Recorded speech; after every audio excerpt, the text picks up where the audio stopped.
So a lot of questions out there about whether you should use your iPad to get reviews at the dealership. So first let's kind of cover some answers for you. Number one, Google's okay with using iPad at a dealership, or what they sometimes refer to as an iPad station. So they don't have an issue with it. But there are some concerns that you have to deal with refers to the IP issues. Now, when you use a Google iPad, most of the time you can tie it into the 3G network. When it's in a 3G network, it has a rolling IP and it won't really identify as being in your store. That doesn't matter from Google's standpoint, but it does matter if people decide to go to other review sites. Now remember, the new practice with Google on the Google Plus account, you have to have a Gmail account or to make a Gmail account in order to write a review. So not all customers are willing to go through that process. Therefore, if it does wind up tying into the dealership's IP address, you could wind up being in default because they're coming from the same place that happens. So the other thing is saying, what kind of results am I going to get? So we've had multiple dealerships try different things.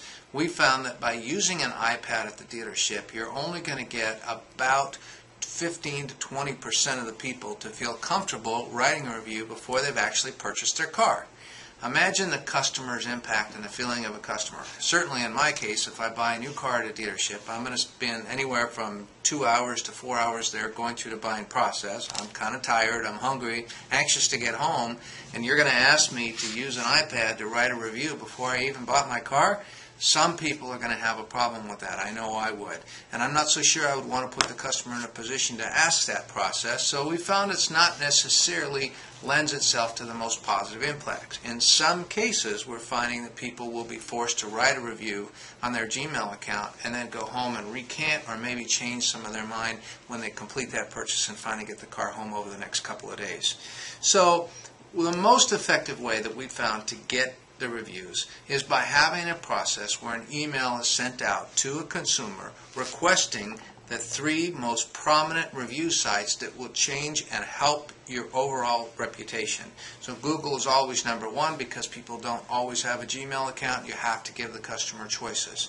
That always acts as a legitimate balance factor because it's coming from the consumers in their home, and we know based on the tools that we've been using and training on at a dealership that 30% of the consumers will give you a positive review. The other things that are important to remember is to train your staff. One of the biggest results and game changers we've done for dealerships is we train the staff to say what's in it for them.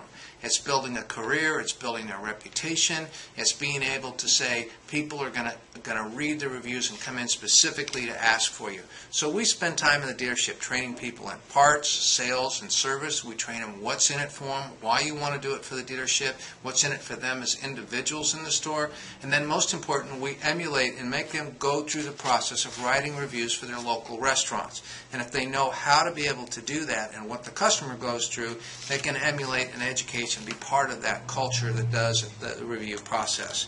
At the end of the day, your staff is going to be their favorite radio station, WIIFM, what's in it for me. If you can give the value and the proposition on their side, it'll work. So this is what we'd like you to do. Click the buttons below. If you're interested in hearing more or want to get a free report of how your dealership looks or online with their reputation, please let us know. We'll be happy to comply, and thanks for listening.